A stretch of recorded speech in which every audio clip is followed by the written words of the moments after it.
Hey, good morning, everyone. Welcome to another edition of the #1 Cochran Sports Showdown. I'm Bob Pompeani. We are live tonight, and we have a lot to get into. Obviously, the #1 topic will be the Pittsburgh Steelers, who are 1-3, losers of 3 straight, searching for answers. And we're going to ask these guys questions tonight. Here's your panel. We have Chris Mueller from the PM team, 93.7 The Fan. Over in the top right below him, it's Paul Zeise of the Pittsburgh Post-Gazette, and congratulations to him. High School Hall of Fame for Paul Zeise, and well earned there, Paul. Also, of course, with 93.7 The Fan and Pittsburgh Post-Gazette, and Will Graves from the Associated Press.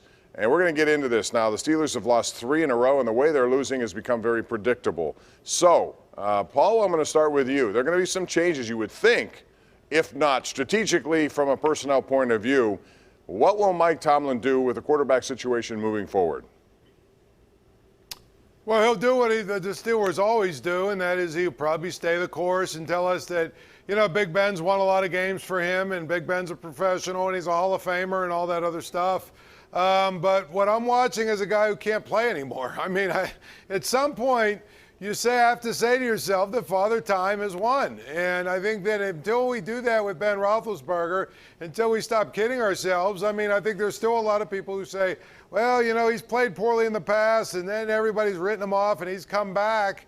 You know, back then when he did that, of course, and he came out of those stretches where he didn't play well, he had the requisite physical skills to be able to do that.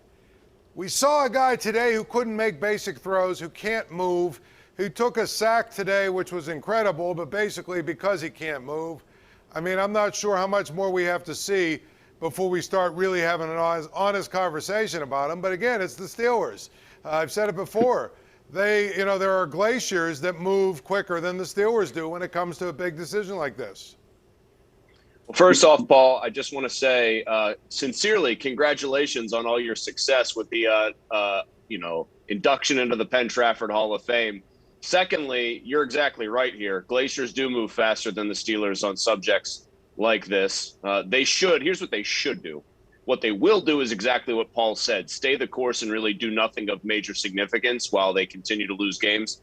What they should do is give him 2 more games. And I don't even care what the results of those games are necessarily, although it's likely losses here, even though Teddy Bridgewater had a concussion today. Denver's defense is generally very good. If they don't look different offensively, i.e. if the quarterback isn't attempting passes beyond the line of scrimmage more often than not, if he's still doing things like on that 4th and 4 they had, he has Freiermuth for a first down right over the middle, but he never even looks at anybody other than Najee Harris. No pressure, by the way, on Ben Roethlisberger. He just decides he's going to dump it off behind the line of scrimmage to Harris so he can get gang tackled. If that continues for 2 more weeks, they should bench him heading into that road game against Cleveland on Halloween and spare him the indignity of getting fed to the wolves in Cleveland, because that's what's going to happen. I mean, it's embarrassing. It's sad. It's hard to watch right now if you've been accustomed to the guy playing the position a certain way his whole career, because he's not doing it now and he never will again. I don't know. Look, for me, my wife has a phrase she likes to say to my kids. It's called own your choices, right?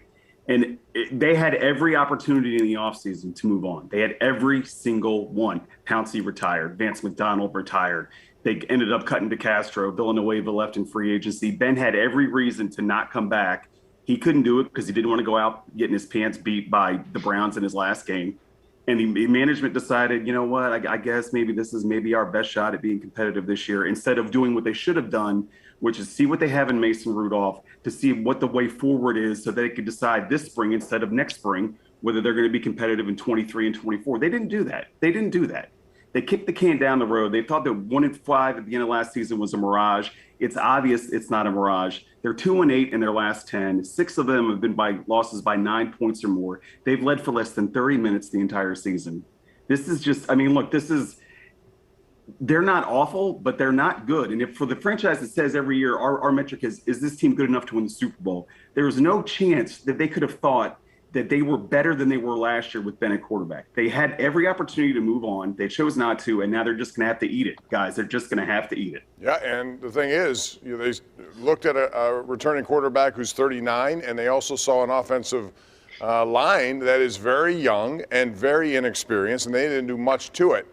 So, Paul, they also miscalculated. I believe in time those guys will develop into something usable in their offensive line, but the development may not take place for a while. How big of this problem is predicated in not going and doing anything more with your offensive line, knowing that Roethlisberger was going to come back and needed that sort of stuff? Well, I mean, maybe you guys watched something different, but this to me seemed like the best game that the offensive line has played.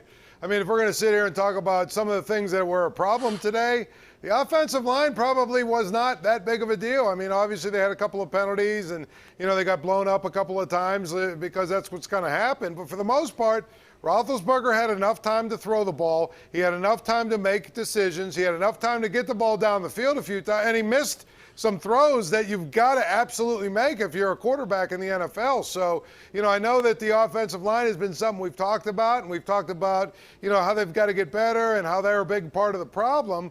I saw an offensive line that came off the ball even a little bit in the run game today. So, as the offensive line gets better, the problem that is for Ben is it exposes him more to the fact that, as I think all probably agree, that he is, if he's not done, he's very close to the end. So, I think the offensive line actually took a step forward today.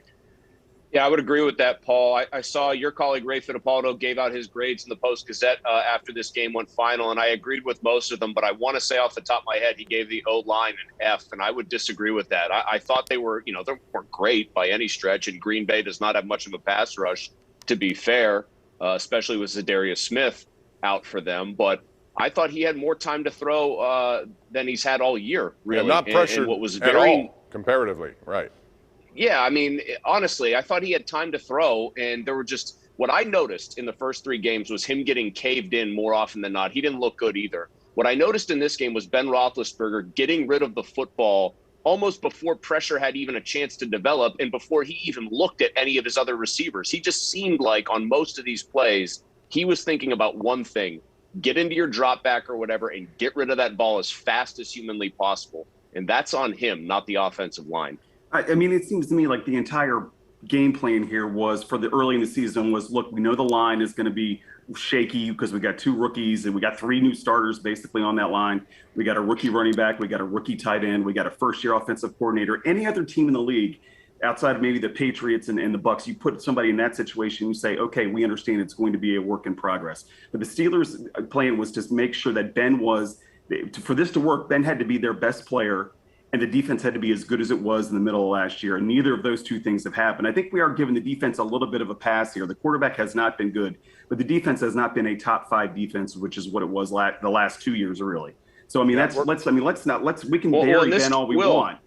They played a godlike quarterback. I thought they weren't good in this game. They stifled Josh Allen in week 1, which looks like an unbelievable an anomaly. mirage. It looks like an anomaly is what it yeah, looks like. Yeah, an anomaly. Exactly.